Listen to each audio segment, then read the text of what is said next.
Anyway, welcome everybody, welcome old faces and welcome to some new faces. And to the fifth of my 6 talks. And as I was explaining, this talk I do refer a bit to what I've said in some of the previous talks. I'll try and give an overview as I go along for those of you who have not been to them.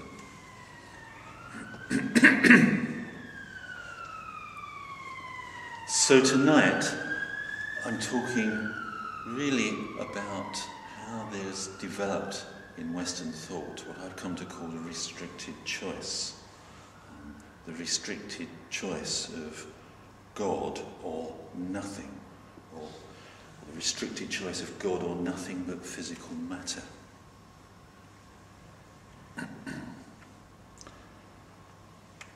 So in my previous talks, I discussed that science developed in the West in a theistic context. The West was Christian, and science developed in the background of Christian thought. And also, what developed were the physical sciences. Physics itself with Newton's laws of motion, for example, and later on biology. And this combination of physical science with a theistic background was associated with the idea that there were natural laws underlying the world, and those laws were God's laws. And people like Isaac Newton, when he, for example, discovered his laws of motion, were discovering those natural laws, laws put there by God. And as thinking developed, this combination became very important. Theism on the one hand, although it was a changing theism because of the influence of science, and the physical sciences. So by the late 19th century, one could say that Western thought was dominated by 2 things. There was still theism, although it was a somewhat changed theism, with somewhat changed Christian ideas. And there was physical science. And when people started to think about other aspects of the world, for example, the human world, or economics, or psychology, how they thought was very much determined by that background, physical science in a theistic context. And they developed, by sort of mid-19th century, a view of the universe that you could characterize as God and physical matter. And there was sort of interesting philosophies promoted at that time, which I've mentioned before, the philosophy, for example, of Herbert Spencer, who became a best-selling author around the world, an Englishman. And his philosophy combined 2 things. There was a theistic side to it, which he called the unknowable. But the rest of his philosophy was a very physical, very materialist philosophy. I mean materialist here, I mean the belief that the world is made up of physical matter. And his philosophy was derived from ideas in physics. For example, he used a term like the conservation of force, or the persistence of force, as a central idea in his philosophy, applied, not just to the physical world, but to the human world as well. He related that to, if you like, to the idea of God. He actually said that the persistence of force is but another mode of asserting an unconditioned reality. He also used terms like evolution, because evolution, as I talked about before, was a very important idea developing in the 19th century. And he talked about evolution. This was before Darwin published his ideas about the evolution of the species. And Spencer used, in talking about evolution, I'll just read out his definition of it. Evolution, under its simplest and most general aspect, is the integration of matter and concomitant dissipation of motion. So he was using very physical, very material ideas derived from classical physics. And this was becoming very common by the mid-19th century. Another person who used such a combination of theism and physical science was a man called Francis Edgeworth. I'll let you try and guess, first of all, what his actual academic discipline was. Edgeworth wrote a book called Mathematical Psychics, which is not about algebra in sciences. It's about applying mathematics to the world, to the human world, to human psychology, human behaviour. And he's not exactly an easy writer to read, but I'd like to read it to you so you get the idea more of how people were thinking at the time. He also uses French in this thing. I'll explain the French to you. He uses two French terms for some reason or other. One is mécanique céleste, celestial mechanics. In other words, the maths and physics of planets going around the sun. But he also uses the word mécanique sociale. In other words, social mechanics. In other words, the application of mathematics and physical ideas to the social world. Okay? He's using the two terms, which is what people did a lot. I'll read the quote. The application of mathematics to the world of the soul is countenanced by the hypothesis, adopted in these pages, that pleasure is the concomitant of energy. Energy may be regarded as the central idea of mathematical physics. Maximum energy, the object of the principal investigation in that science. Mécanique sociale may one day take a place along with mécanique céleste, throned each upon the double-sided height of one maximum principle, the supreme principle of moral as of physical science. As the movements of each particle, constrained or loose, in a material cosmos, are continually subjugated to one maximum sum total of accumulated energy, so the movements of each soul, whether selfishly isolated or linked sympathetically, may continually be realizing the maximum energy of pleasure, the divine love of the universe. Okay, so what you've got is some theistic ideas,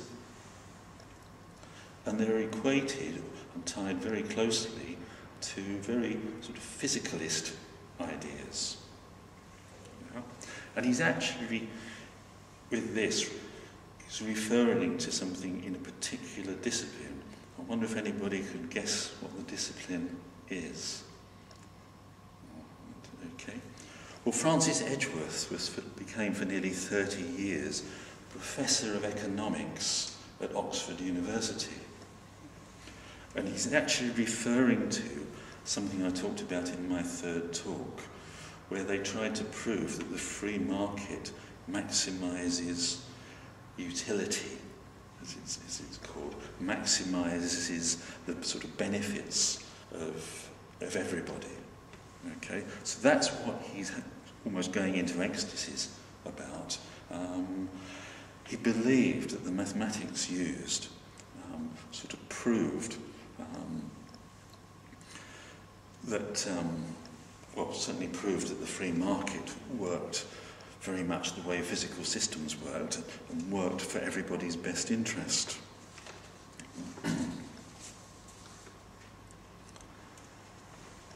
And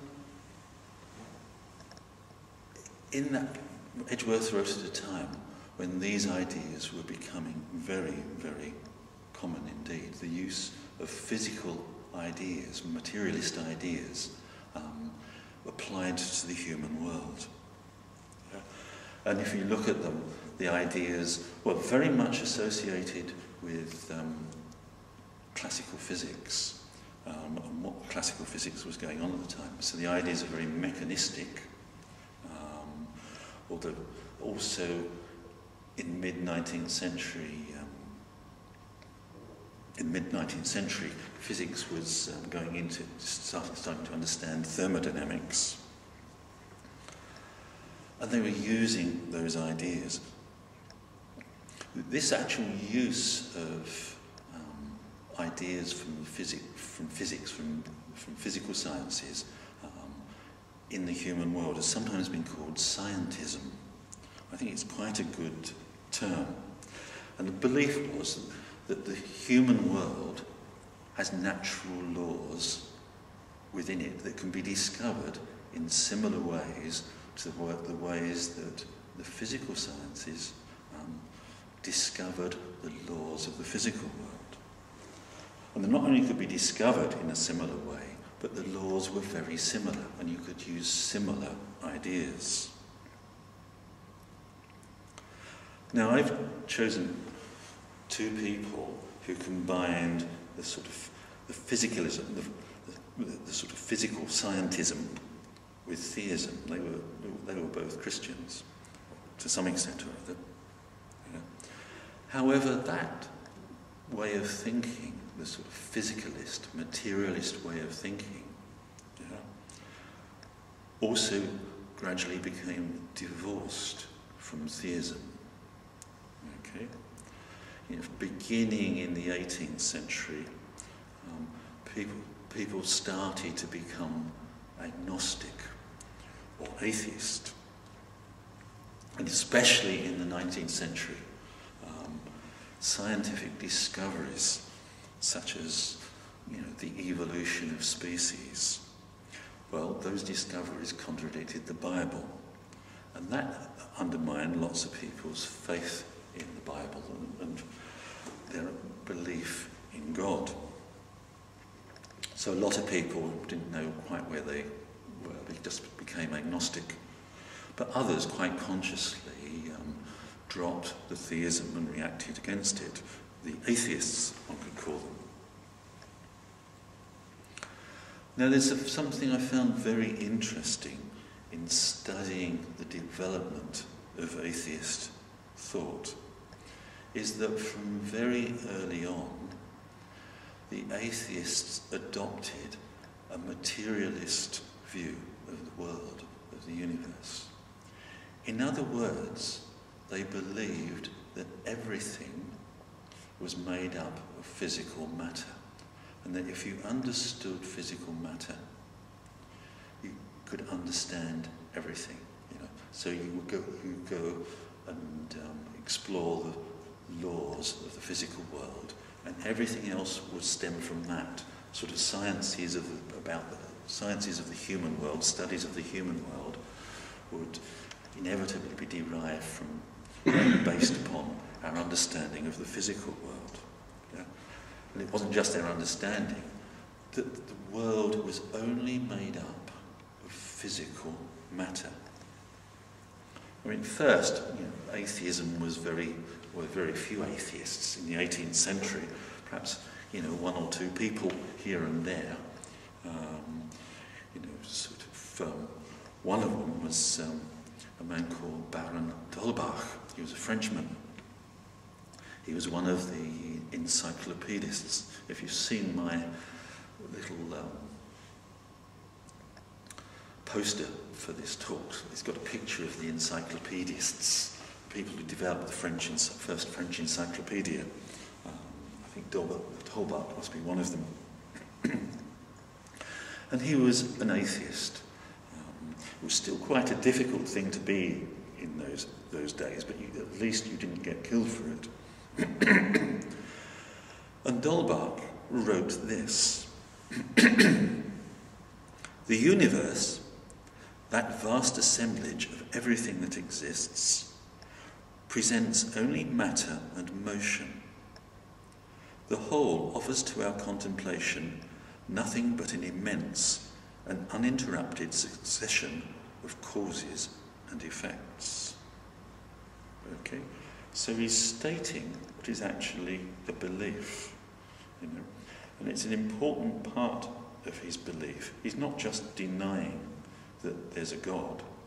Yeah? He's also stating, along with that everything that exists is only made up of physical matter. Okay? And there's no basis whatever for him to say that, but he's saying it. And this is something, if you like, I'm flagging up.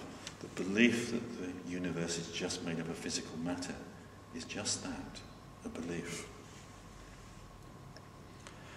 That was D'Holbach in the 18th century. By the 19th century, that sort of idea is becoming common. In the earlier 19th century, there's another Frenchman, Auguste Comte. He developed a system of thought called positivism. And Comte, positivism was really based upon science, and again on the physical sciences.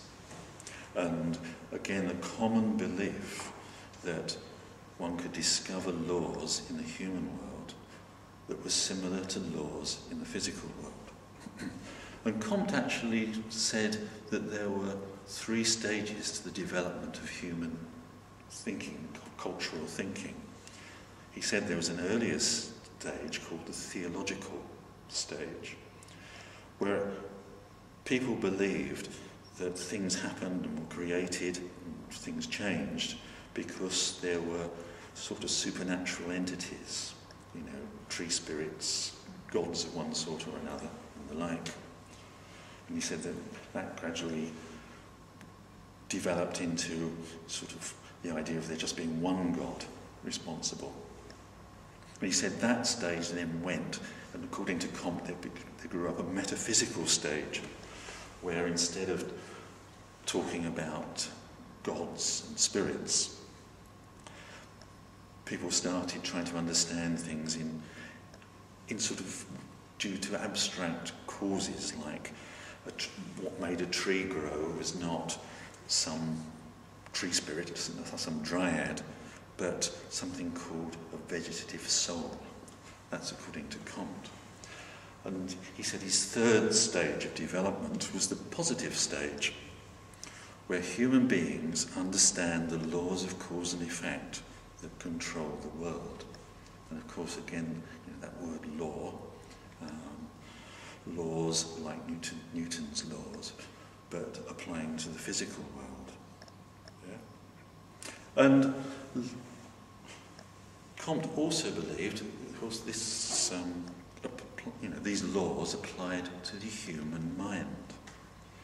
But also, rather like Baron d'Holbach, he understood the human mind to be really something that, was either just a physical thing, somehow made up of physical matter and its motion, or somehow caused by it.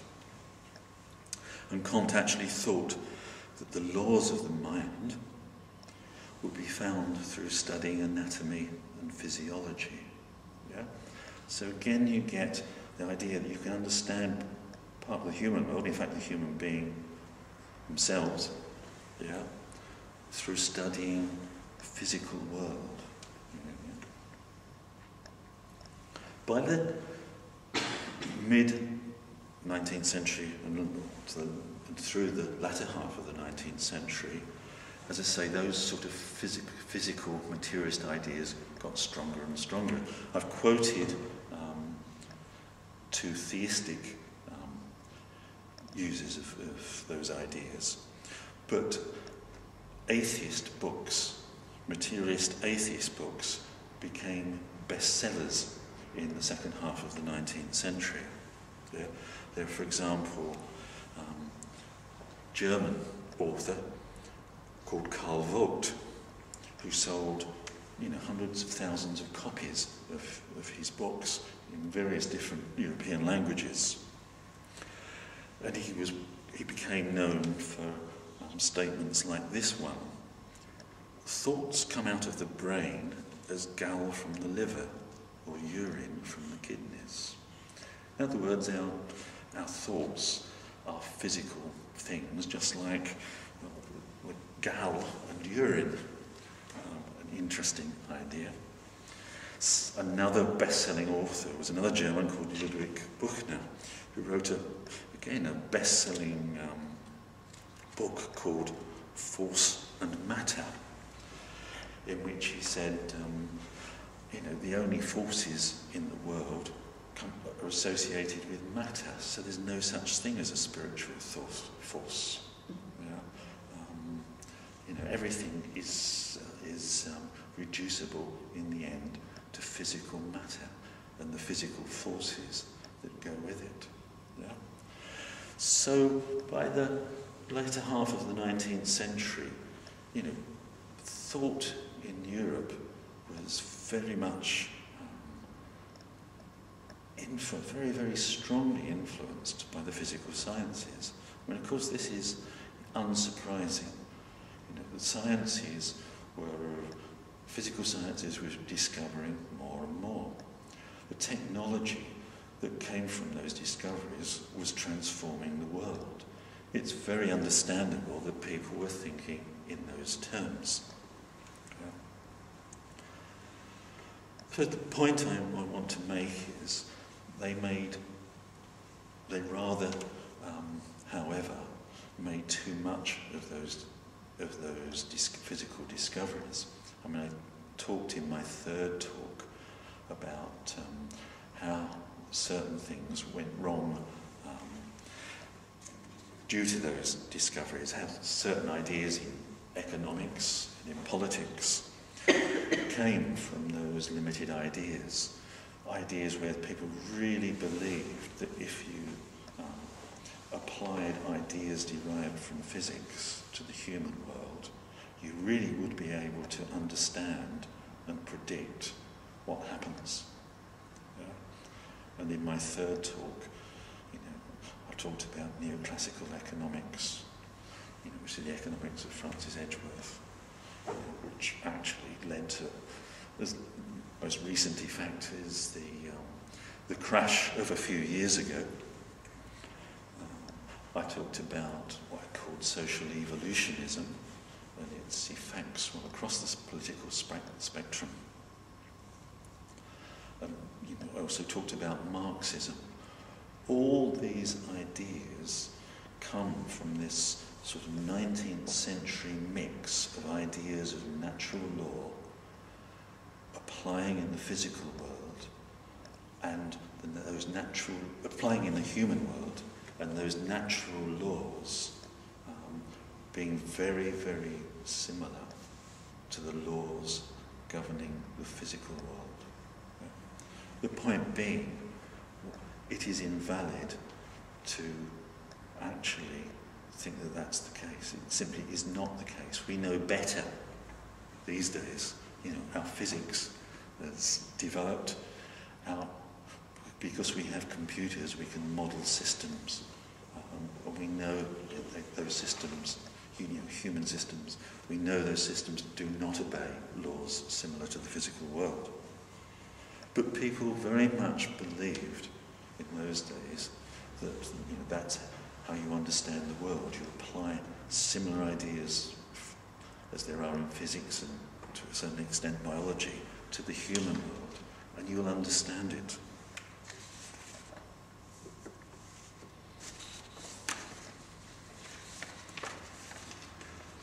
And as I've said, an important part of that wasn't just that you can apply the same laws, it's that there was this further belief that everything that exists is just made up of physical matter and the forces between the bits of physical matter. Yeah? That became, if you like, an entrenched part of belief in much of the Western world.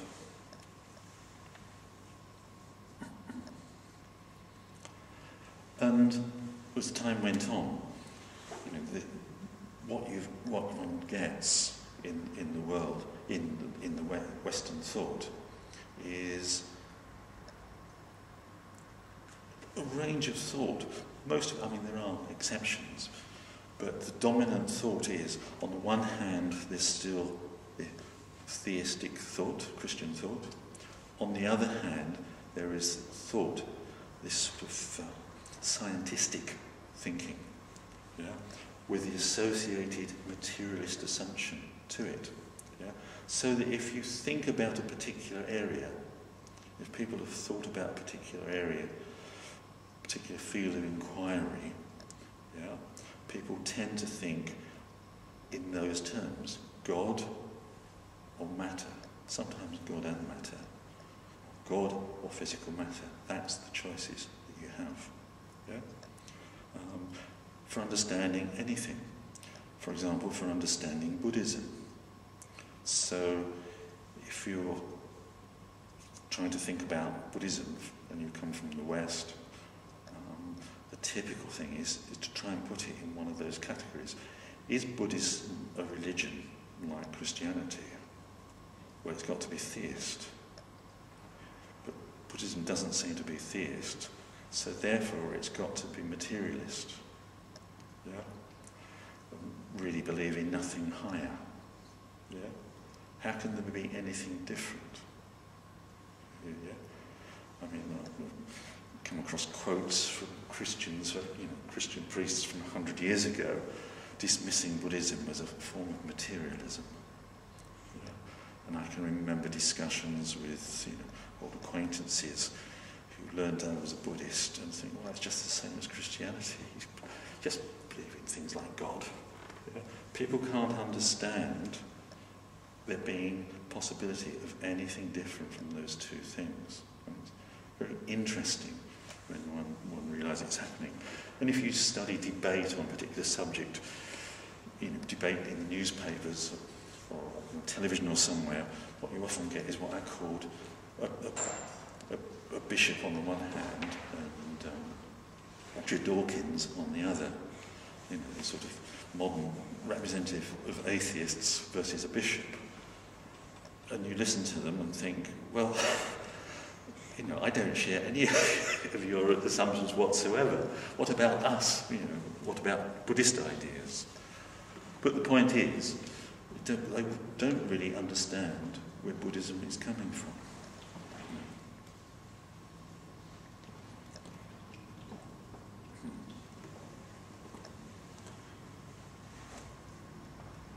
So there's developed, if you like, in Western thought, this restricted choice between God and nothing but matter. And as I said as I discussed in my third talk, the scientism of 19th century thought had various developments in the political world and economics, the ones I gave. There are other developments from that time in other areas which have been very important. Yeah? Other developments of this sort of materialist, scientistic thinking. I was thinking, for example, in the world of psychology and therapy, and I was trying to remember the basis of Sigmund Freud's work in psychoanalysis. And psychoanalysis became the dominant form of therapy in the 20th century, in the early 20th century. Really dominant until perhaps the 60s and 70s, And I was trying to remember, trying to do this today, in the basis of Freud's thinking. And then I remembered I've got this rather ancient little introduction to Freud. This must be 60 or 70 years old itself, this book. So I was looking up at what it calls the Freud's scientific heritage. And within about 10 seconds of picking up the book, I read this. There were other influences that affected Freud even more profoundly. These came from physics. In the middle of the century, the great German physicist Hermann von Helmholtz formulated the principle of the conservation of energy.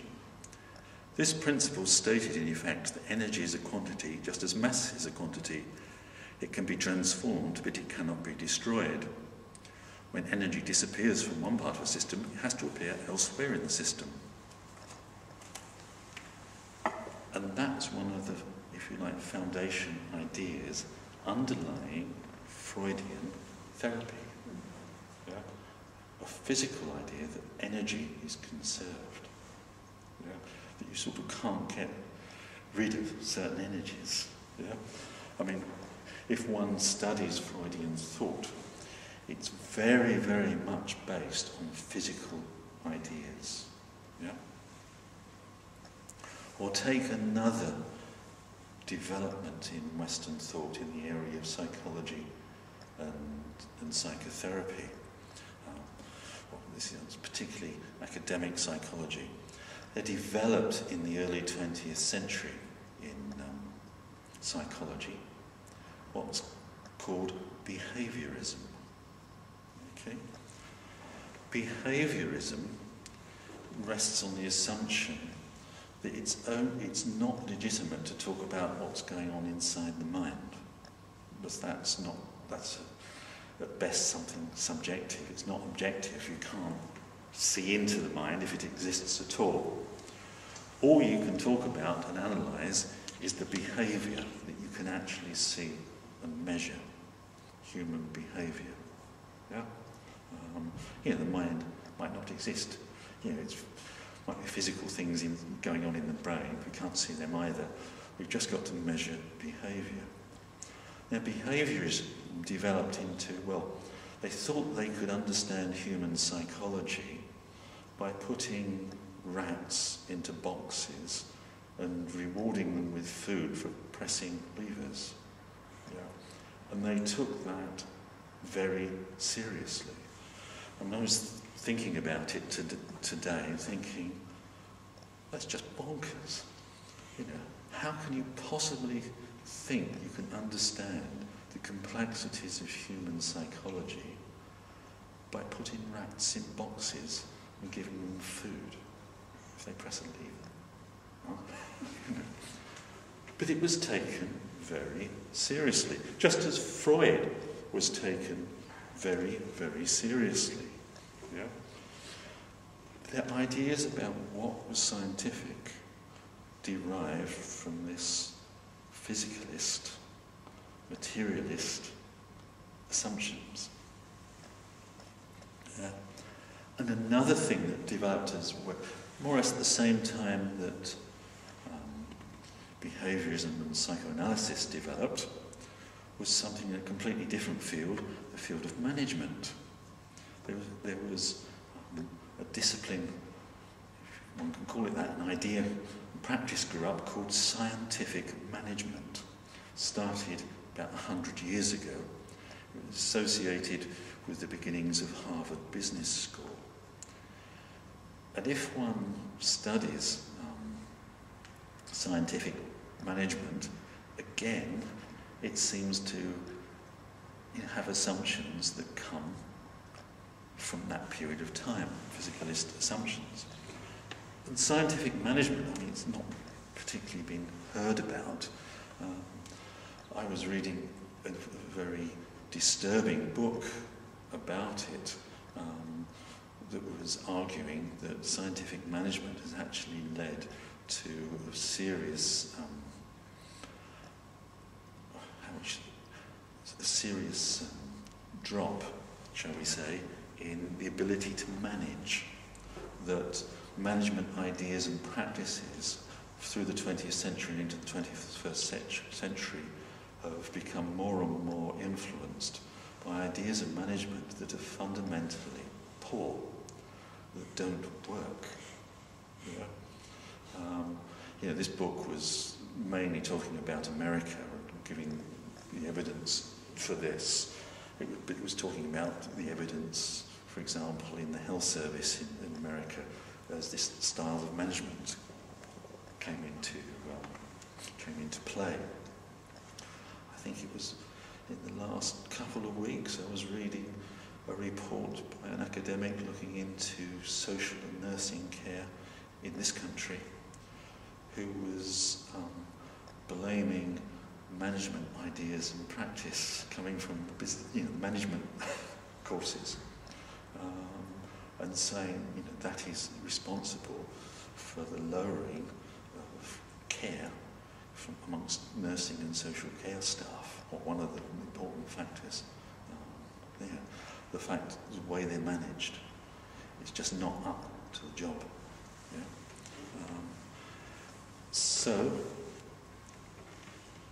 what one can see is that through the 20th century and coming into the 21st century, in a variety of fields, these ideas, these physicalist, materialist ideas, have had strong effects on our work, on the human world.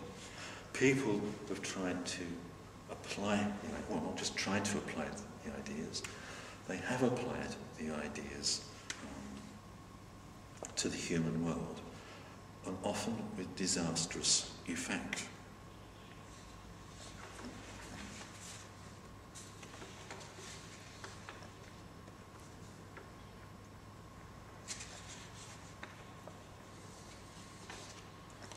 So, coming back to that restricted choice of God or nothing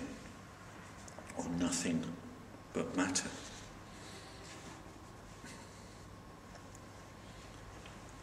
I mean, as I said, there are various different areas one could look at. Another area one could look at where that's had important influence is the area of ethics, of morality. It's had its effects in a slightly different way. As I talked about in my earlier talks, sort of theistic ideas of morality are really God makes laws, which people have to obey. The Bible has got God's commandments, for example. So if you stop believing in God and you believe, well, there's nothing but physical matter, or at least there's certainly not a God, what then can be the basis of your moral system? If it's about moral law, where do you find it? The laws. You're left with a problem.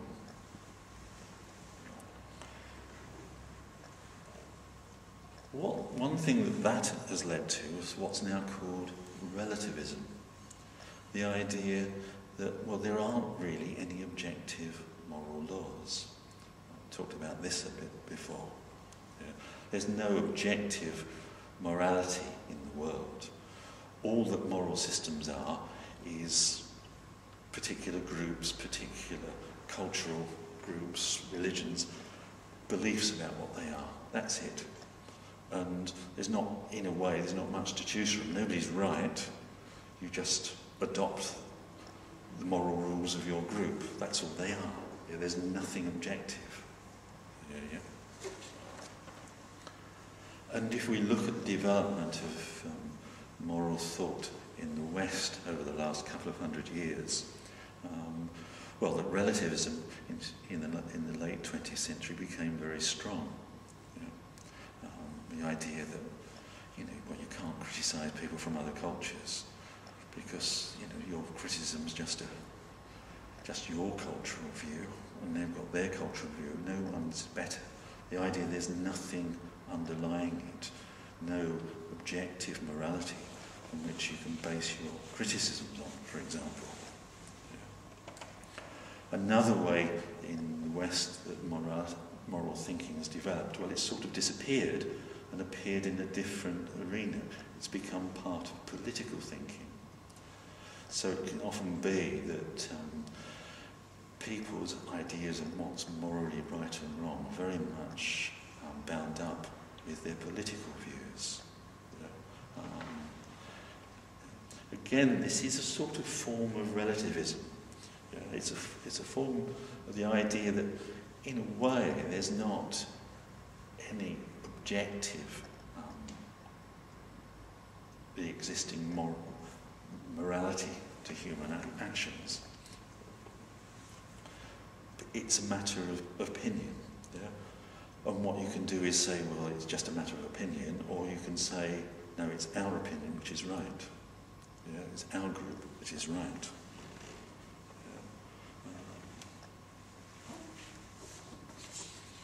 There's another way you can think about it, which goes back to looking at natural laws again.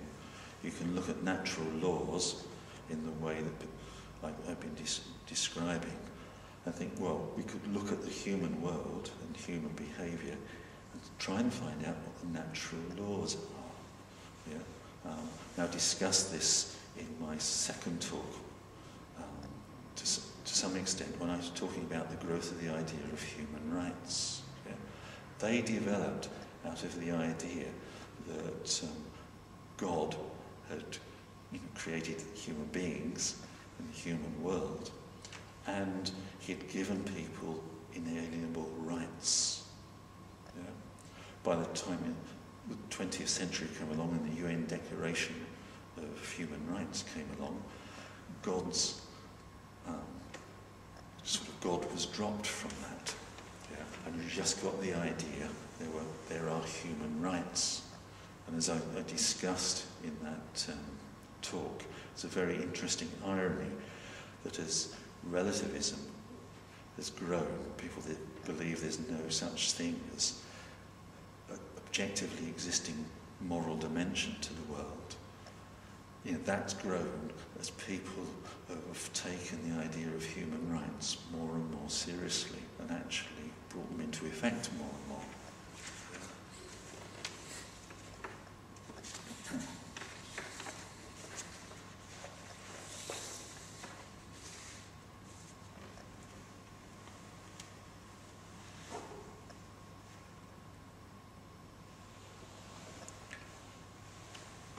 The problem is with the idea of natural laws, if you drop the idea of God, again, what are you left with? Yeah? You can discover, for example, how beings make moral decisions. You could study that as the thinkers in the 18th century did, people like David Hume and Adam Smith and others. Or you could study, as psychologists do, people's moral decisions these days. But studying what people do doesn't actually get you to be able to say what people should or shouldn't do, or how one should or shouldn't act. Yeah? It describes what people do. You can also put that in the context of human evolution, saying people have evolved having particular qualities and attributes. So people have selfish attributes, but people also have altruistic attributes. Human evolution has given us both. And you could argue it is sensible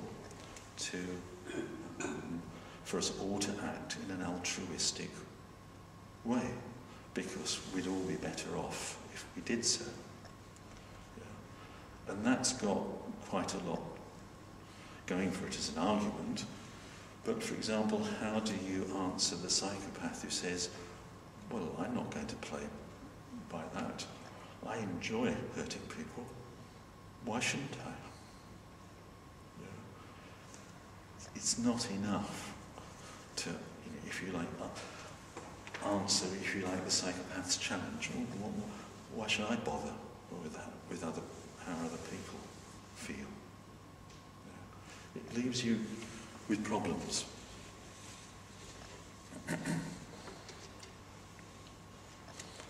And there's a further problem with trying to understand morality from that background, in that restricted choice. If you, as it were, ditch God, and you've only got physical matter, then actually, if you're looking at morality, and you're realising that morality is to do with things like pleasure and pain, precisely how does that physicalist, materialist view of the world view the existence of pleasure and pain? Now, if you go back to those authors I've described, you think thoughts are just manifestations of the physical nervous system, a bit like urine coming out of kidneys. Well, that presumably applies to pleasure and pain as well. So are pleasure and pain just different modes of the nervous system? How do they exist?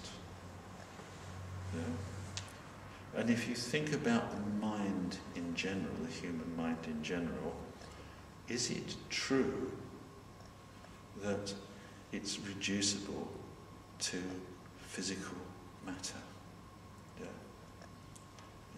So if one thinks about this, if I'm in pain, precisely how does that pain exist? Is that pain made up of atoms, physical forces, or what? If I am smelling the smell of a rose, is the smell made up of atoms? Or what? If I hear a sound, or see a reddish-coloured chair, what are those experiences made of? Does it make sense to say they're made up of atoms or not? Okay? Right. Just have a think.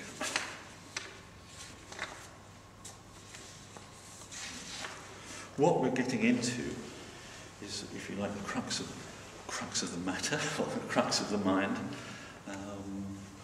The real issue. When Baron d'Holbach said that everything consists of physical matter, when people in the 19th century said it, is it really the case that when we're talking about the mind can be reduced to physical matter, the sort of activities in the brain? It isn't actually. Does it even make sense to say that things like my experience of the smell of a rose and my experience of the pain actually exist? That might sound like a daft question, but I've mentioned behaviourism, which ruled such things out of court. In fact, in the 20th century, lots of people in psychology and philosophy thought it was invalid to talk about people's actual conscious experience. I'll read you a philosopher from, this is written in the 1990s. It's a man called John Searle. And he's talking about being a philosopher, trying to talk about the philosophy of mind and consciousness to his students. When I read the standard authors and tried to explain their views to my students, I was appalled to discover that, with few exceptions, these authors routinely denied what I thought were simple and obvious truths about the mind. It was then, and still is, common to deny, implicitly or explicitly, such claims as the following. We all have inner subjective qualitative states of consciousness. In other words, we all have pains, pleasures, experience of the smell of a rose, etc. He goes on. Mainstream orthodoxy consists of various versions of materialism. What I argued for then, and repeat here, is that one can accept the obvious facts of physics. I explain what he means by materialism. By materialism, he means people who deny that there's any internal experience at all, yeah, of pleasure or pain, who say that just doesn't exist. Okay, he's using a different sense to me. Okay. What I argued for, then repeat here, is that one can accept the obvious facts of physics, that the world consists entirely of physical particles in fields of force, without denying that among the physical features of the world are biological phenomena such as inner qualitative states of consciousness. Mental phenomena are caused by neurophysiological processes in the brain and are themselves features of the brain. Okay, so let's unpack that. This is a late 20th century philosopher, well, presumably he's still alive and working. He's criticising materialists who believe there's no such thing as internal states of consciousness, so there's no sense experience at all. Yeah? Okay. He's calling them materialists. Okay, he's saying, well, it's nonsense. Of course we all have, internal states. You know what I'm talking about when I talk about the smell of a rose. You know what I talk about when I say, experience of pain. We each have those internal experiences. We each have internal mental states. It makes sense. And he's arguing, of course it makes sense, yeah, to do that. But there are all these people that say, that's not true, okay? But then he goes on, those internal states of consciousness are actually aspects of the nervous system, the processes in the brain. And everything that exists, the world consists entirely of physical particles in fields of force. So this is a guy in 1990s echoing what people like Holbach said in the 18th century, and those people like Comte and others said in the 19th century. Yeah, he's echoing the belief that everything that exists, is made up of physical atoms and fields of force. Or it's the motion of them. Yeah? This materialist belief. Yeah. Well, the question to ask ourselves is, well, is that belief true? Yeah. Now you can read it, if you read these authors he's talking about, they typically make the claim that that belief has been proven to be true. It never has, actually, ever been proven. Certainly wasn't by Bach. What didn't happen in the 19th century and hasn't happened since. Yeah? They all believed it to be true. And the crucial issue is, is the mind, is consciousness reducible to physical matter? Is that all it is? Yeah. Now this is where thinking gets very difficult, and I probably need sort of, not one lecture, but a series of workshops to sort of get at it, because it's so complicated to think about. But what I want to do here is make that point, that it is a belief. Yeah? And if I'll help you out with thinking about it. Okay. Now we have, obviously we've got a brain and a nervous system. So I am looking here and seeing you. So is the image, visual image I've got of you, is that you, or is it an image of you, first of all? Well, I say, of course, it's an image of you. Yeah? And we know that light, in the physical world, light comes from you, hits my eye, gets converted into brain impulses, shall we call them, which give rise to well, a whole visual image of the world around me. Okay? So, the physical world is, as it were, out there, leading through a series of steps to my experience of an image of the world around me. Yeah? So if that's the case, the two can't be the same. The image is not the world. Yeah? Are you with me? Yeah? Of course, usually, as we go about the world, we take our image of the world to be the world. I mean, we don't go around thinking, yeah, this is my image of my hand, you know.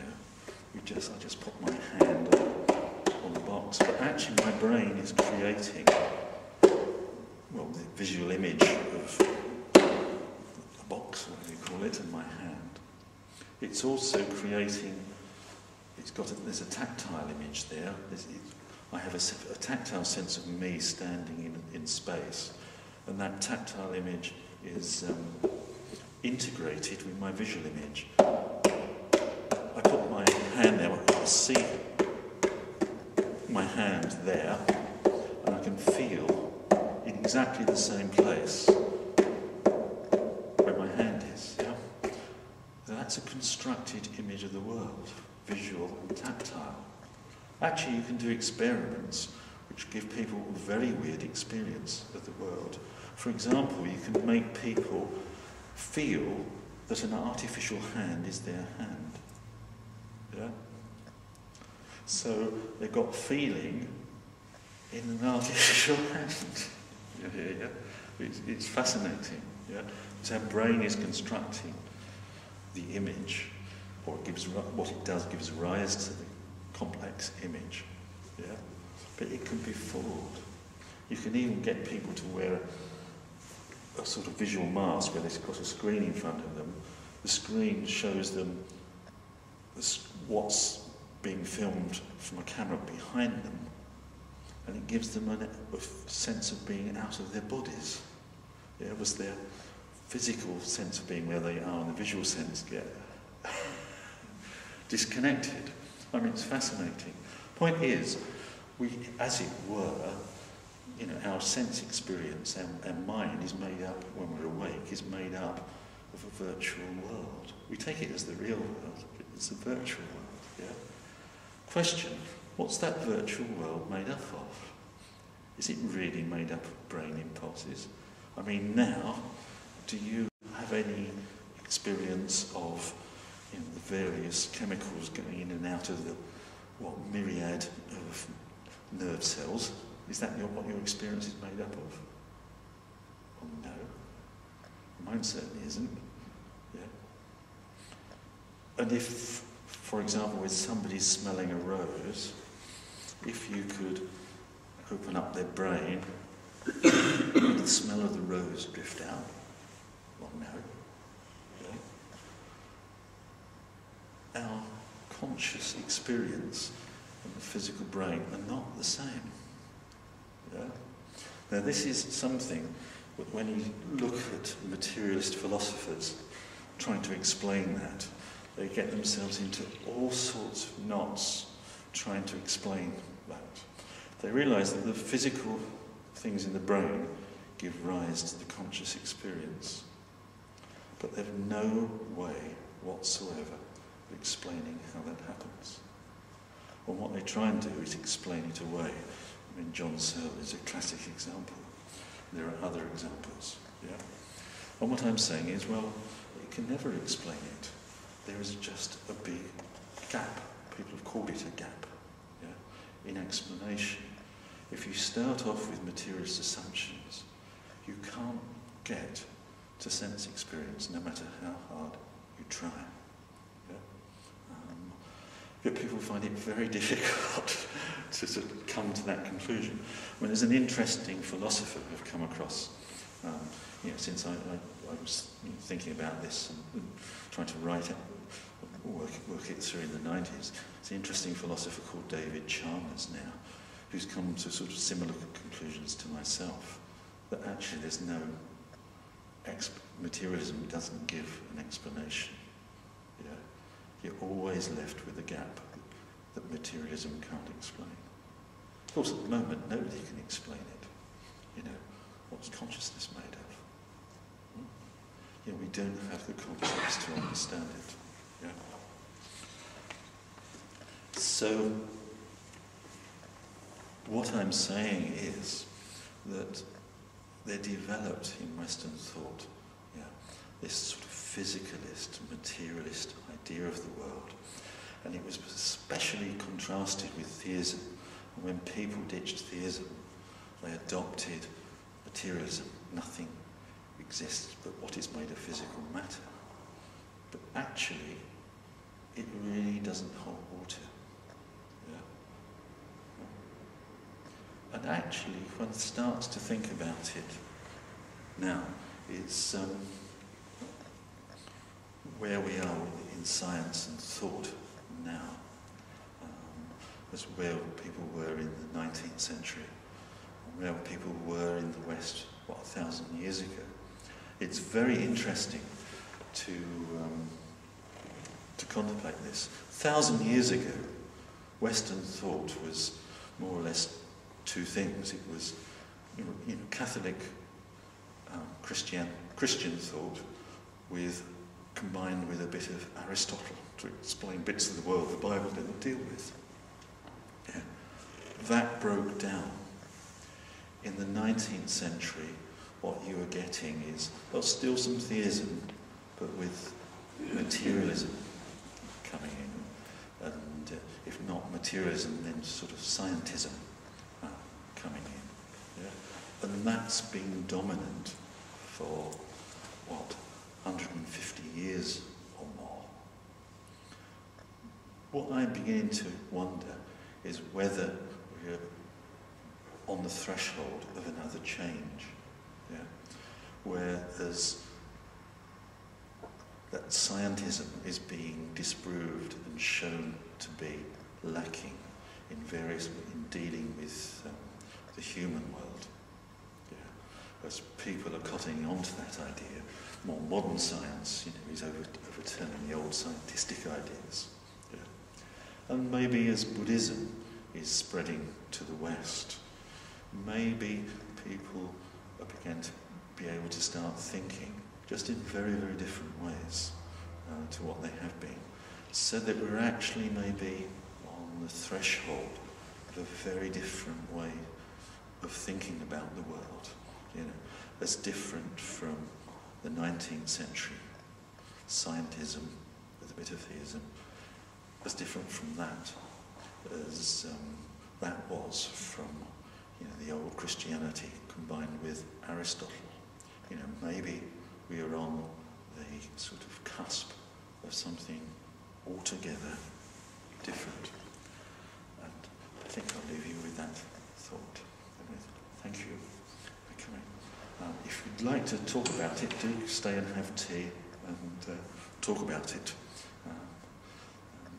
We can chat and discuss it downstairs as usual. Anyway, thanks for coming, folks.